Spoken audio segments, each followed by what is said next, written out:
Well, welcome. I'm the Reverend Michael Cochran, and this is our midweek meeting for Wadden Road Evangelical Presbyterian Church, and I'm hosting this as well on the Gloucester Evangelical Presbyterian Church YouTube site. So thank you for watching this video.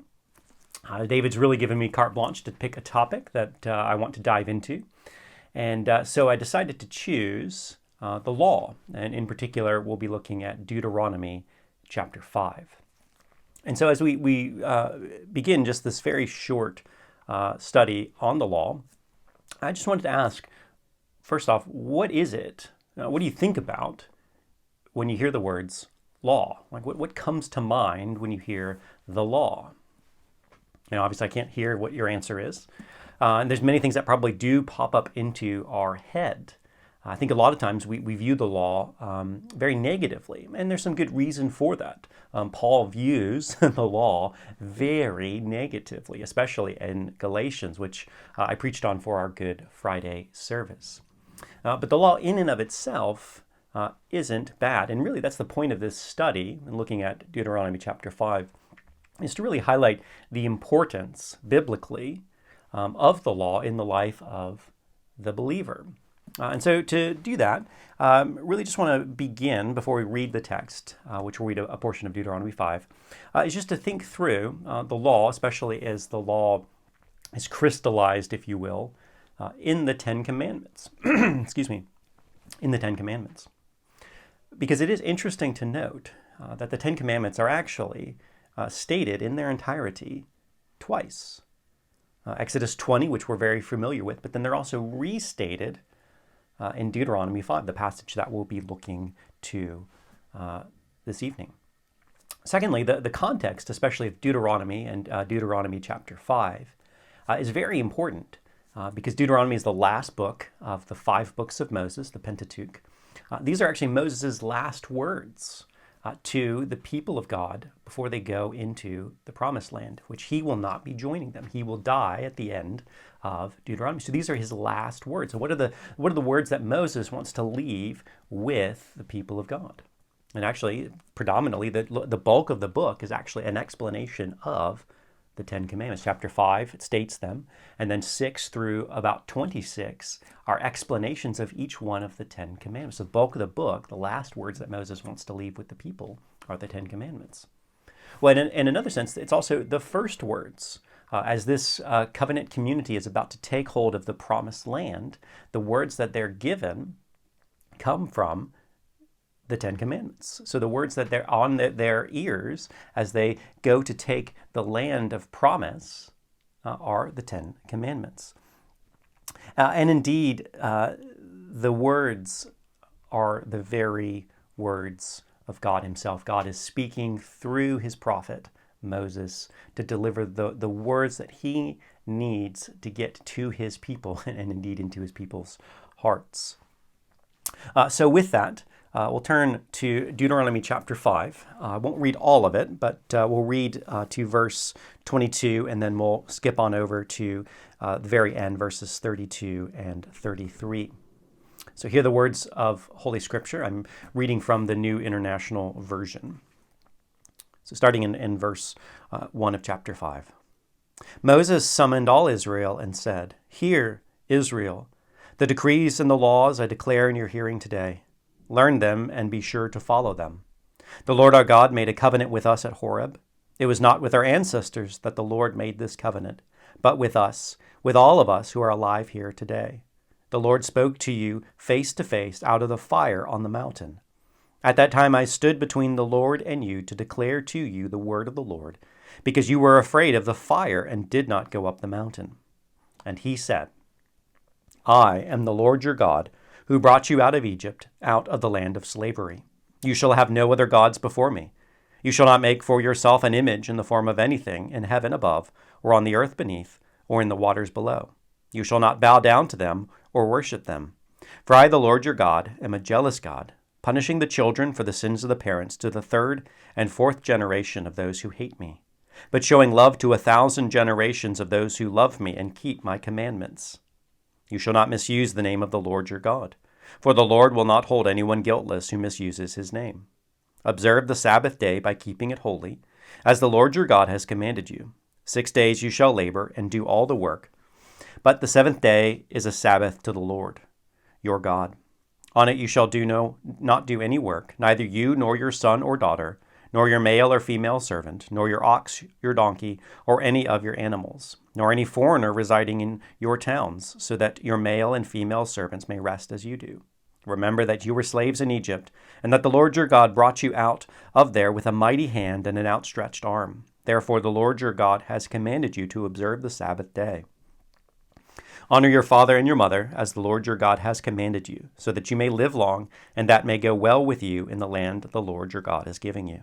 You shall not murder, you shall not commit adultery, you shall not steal, you shall not give false testimony against your neighbor, you shall not covet your neighbor's wife, you shall not set your desire on your neighbor's house or land, his male or female servant, his ox or donkey, or anything that belongs to your neighbor.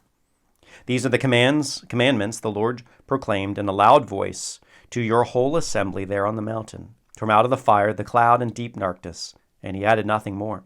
Then he wrote them on 2 stone tablets and gave them to me. I'll skip down to the end here, 32 and 33. So be careful to do what the Lord your God has commanded you.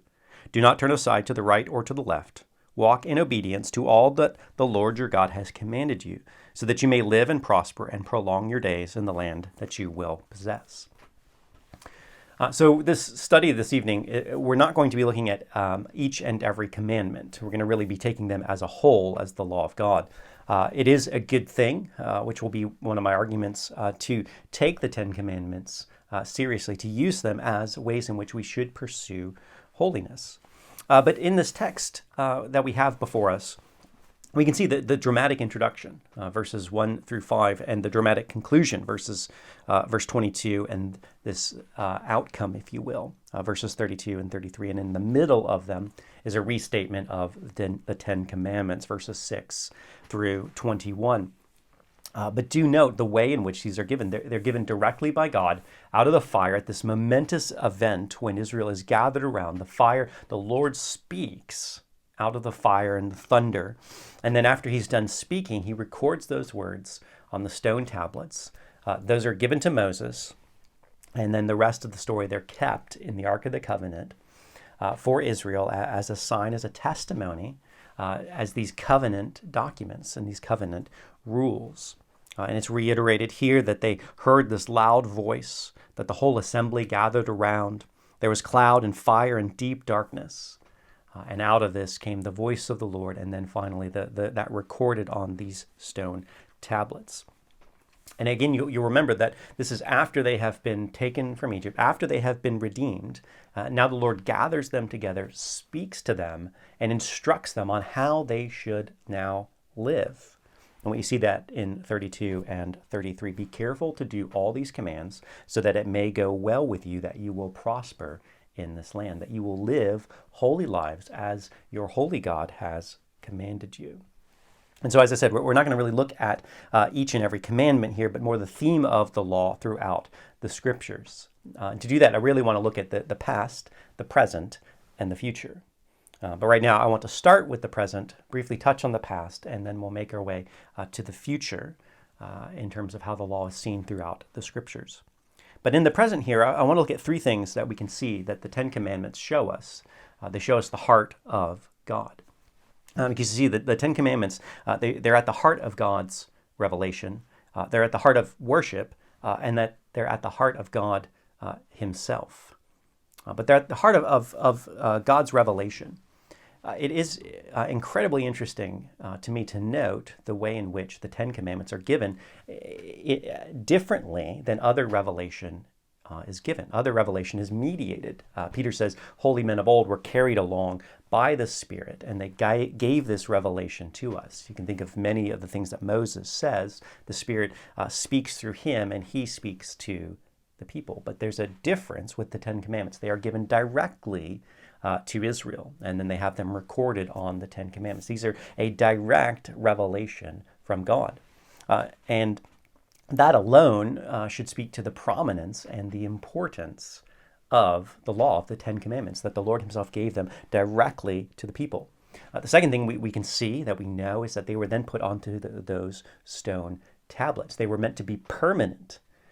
There's nothing more permanent, right, than these stone tablets. We use that phrase today. I've put something in stone, meaning that it will take place. It will happen because it's now permanent. So it's at the heart of God's revelation, given directly, and this permanence in the way that they are given. But there's even more than that. You see, the Ten Commandments are also at the heart of worship, and something I'll talk about in a little bit near the end here. But it is worth remembering that the tabernacle is set up as a rectangle with a square inside of it. And inside the Holy of Holies, well, what resides there? It's the Ark of the Covenant. The Ark of the Covenant resides in there with the cherubim over top, but then deposited inside the Ark of the Covenant is what? It's the stone tablets. One theologian put it this way. He said it's almost as if the tabernacle was constructed in order to house the Ten Commandments. And so it's at the heart of worship. It's at the heart of worship. When Israel would gather together for these feast days, the Holy of Holies is there. And they know that inside the Holy of Holies, where God would dwell with his people, was also a copy of these covenant documents, the Ten Commandments. And finally, the Ten Commandments are at the heart of God himself. The Ten Commandments, they speak to the holiness of God. They speak to his holy and separate and set apart character, that he is the only God, the one who is solely worthy of worship, that he is the one who does not lie, does not change. And these commandments then show how a sinful people are supposed to act when they are in his presence. And so, again, it makes these incredibly important. These are how the people are to live. They speak of also not only of God's holiness, but also of his goodness and his love, because he gives Israel these commandments in order that they may dwell with him. Or again, remember the end of Deuteronomy there, 32 and 33. Be careful to obey all of these things so that it may go well with you, that you will continue to dwell in the land. This idea of the land as also the presence of God specially dwelling with his people. And we know the rest of the story. Israel did not remain faithful and was cast out of the land of this whole exile from the land as really a picture of being separated from God. So presently, the Ten Commandments reveal so much about God, which makes them incredibly important. But I think it's also worth reflecting on, not just presently what they're revealing, but also to remember the past, because it's worth remembering that all of the Ten Commandments, they're not new. Before they were given in Exodus 20, Israel still couldn't violate them. Israel was not allowed to worship other gods before the Ten Commandments. Israel was not allowed to commit adultery. Israel was not allowed to murder, steal, and covet, and all of these things. And we see this quite clearly in Genesis. Genesis 1 through 5. We see many of the Ten Commandments are already situated there at the very beginning of creation. We've got marriage, right? We've got the Sabbath day. We've got Cain and Abel, this example of murder and how it is wrong. We've got a man shall leave his father and mother and cleave to his new wife. There's this idea of marriage and of honoring your parents. There's coveting. Obviously, this sin where Eve covets. She sees that the fruit is desirable. There's false witnessing.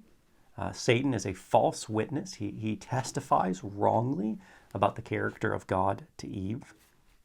And we also see in this early account that we're to worship God alone because he's the creator of all.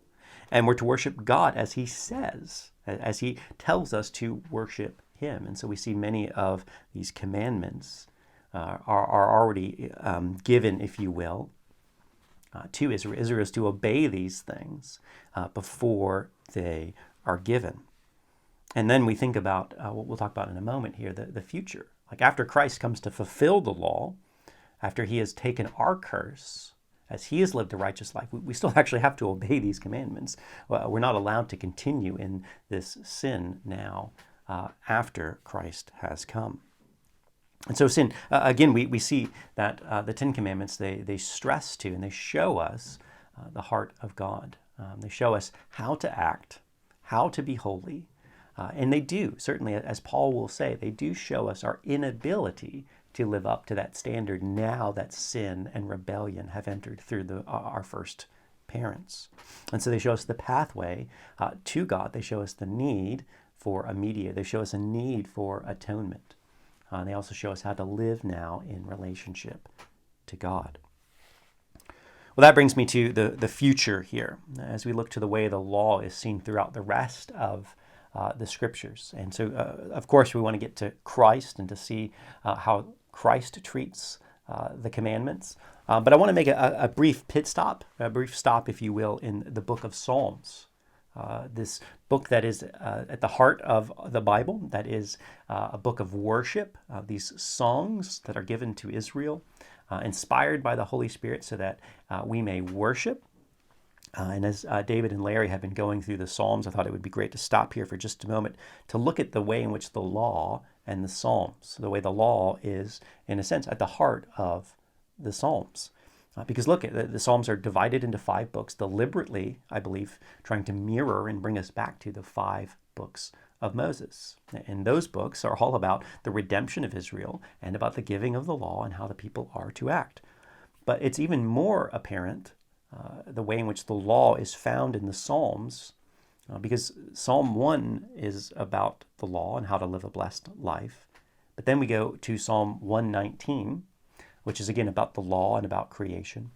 And we move all the way, getting closer to the end, to Psalm 119, which is this long acrostic psalm, which tells us the virtue and the value of the law. And you read that, and you could only come away with this view that the law is good and good for us, because it is truth. It is given by God for us. And so really at the core of the Psalms is this idea that the law is good, that the law leads to blessing. Now certainly the law also speaks not only of having this blessed life, but of finding that blessed life in the Messiah, Psalm 2 and 110, for example.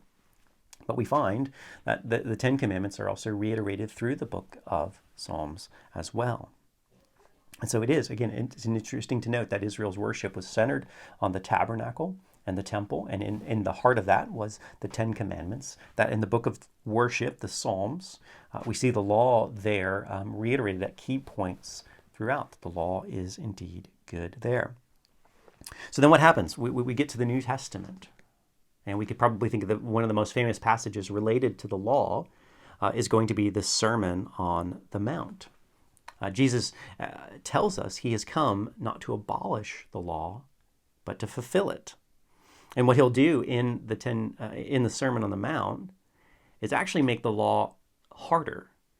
And I don't think really he's making the law harder. I think he is explaining what the intent of the law was, because Deuteronomy makes this claim as well. Circumcise your heart. The law should drive you to see the sin in your own life, should cause you to cast everything upon God for salvation. And so Jesus gets to the heart of the matter, right? I mean, if we just use the example of murder, he says murder doesn't start with the act of killing somebody. We have to go backwards, and it comes to hating your brother in your heart. And out of that flows murder. So what we need is, we don't need to just prohibit murder, which we should, but we need to get back to the heart. The heart needs to be changed. And as I preached on Good Friday, we see the way in which the law plays an important part in our salvation. We can't live a perfectly righteous life. We cannot meet that standard. So Christ lived that righteous life for us. Then he also took on the curses that we could never hope to survive through, I guess, if you'd say it that way. He took the curses of the law, lived a righteous life, and that we see the way in which salvation is pictured and the way in which it is accomplished. He lived a perfect life. We gain his righteousness. He takes on our sin, our disobedience. And finally, we see the importance there of the law in the way in which Jesus summarizes it quite simply and succinctly. He says at the end of the day, he said, the law can be summarized simply as loving God with all your heart, mind, body, and soul. And the second commandment, is like it. Love your neighbor as yourself. On these two commands, the whole law and the prophets hang. And so Christ doesn't abolish the law. He drives at the heart of it and then lives a life and pays the penalty and raises to new life in order that we may be able to actually live a life in obedience to the law through the power of His Holy Spirit. So we're getting close to the end here. And what I wanted to do is I wanted to make our last stop at Romans 13. Paul here is, after his wonderful theological treatise, is telling us now that all of the theology, now how are we to live as Christians? And again, it's interesting to note, when asked, how should I live now as one who is united to Christ, who the Spirit indwells me, how should I now live? Paul says this in Romans 13, verse 8 through 10. He said, "Let no debt remain outstanding, except the continuing debt to love one another. For whoever loves others has fulfilled the law. The commandments, you shall not commit adultery, you shall not murder, you shall not steal, you shall not covet, and whatever other commandment there may be are summed up in this one command, love your neighbor as yourself. Love does no harm to a neighbor. Therefore, love is the fulfillment of the law." And so really addressing the question, how should Christians live? Paul describes it under two fronts, right? He says, loving your neighbor clearly would be not committing adultery with your neighbor's wife. Loving your neighbor would be not murdering him. Loving your neighbor would be not stealing from him. And loving your neighbor would not be coveting the things he has, but rather exalting and praising the Lord for the goodness that someone else is receiving. And so he says, don't do these things. And he basically gives us a summary of the 10 Commandments, the ones pertaining to the way we interact with others. But then he tells us how we are to act, which is basically following on what Jesus has said earlier, that we are to love our neighbor, and this type of loving our neighbor fulfills the law. What an amazing statement there. So in conclusion, I hope in this brief and short study that we've seen the value of the law, the value of the 10 Commandments. Actually, in the history of the church, we've used three summaries, if you will, in order to teach Christians, especially children. Those have been the Lord's Prayer, the Apostles' Creed, and the 10 Commandments. And think about the ways in which these summary statements work. One of them is directed to teach us how to pray, to live in communion with God. The Apostles' Creed is the theological underpinning of the Christian faith, teaching us what to believe. And then we get the 10 Commandments teaching us how to act. The ethics are there, the ethics of how a Christian is to behave. And this has been the teaching ministry of the church. All you need to do is look at the Westminster shorter and larger catechisms to see that they're simply structured with the Lord's Prayer, the Apostles' Creed, and the 10 Commandments. You can look at the Heidelberg Catechism as well, and many of these catechisms of the church are structured around those three important summary statements. And so just simply in closing, if I've shown you the importance of the 10 Commandments, the importance of the law in the Christian life, wonderful. That really would be my hope and my prayer, is to see the law as good, as vital, as necessary to the Christian life. And what would be wonderful to see is really a recovery of the 10 Commandments in the Christian life, in our lives. You know, as Christians, as a church, as churches, we really shouldn't be neglecting this call to holiness. As the writer of Hebrews says, without holiness, no one will see the Lord. That holiness is a serious thing, is a serious pursuit that the Christian needs to do in their life. And the 10 Commandments are the summary statement that provide us with the roadmap, if you will, of how to pursue holiness. And as Paul shows, the negative aspects, if you will, is not necessarily that the law is at fault. Really, we are the ones who are at fault of trying to use the law as a means of earning our approval with God. And that Paul condemns, and as would any Christian preacher would condemn in the strongest of terms. The law is not the way in which you earn your acceptance to God, because you cannot you cannot earn your salvation down that path, because you can never achieve perfect and full righteousness via the law. There's only one path, only one way to gain full righteousness, to avoid the curses of the law, and that's through Jesus Christ. He's the only one who has lived a perfect life, and the only one who has taken on those curses, the one who became sin, so that we might gain his righteousness. But that doesn't mean that the law has no effect and no purpose for the Christian life. It is now, once united with Christ, with the Holy Spirit dwelling within us, now that our hearts have been changed, suddenly now we are able to start following this law, fulfilling this law of love towards God and towards others. And so I would really encourage you to reread Deuteronomy, especially Deuteronomy chapter 5, Exodus 20, and Matthew chapter 5 through 7 to see this call to holiness. So thank you. Look forward to hopefully some discussions later. And with that,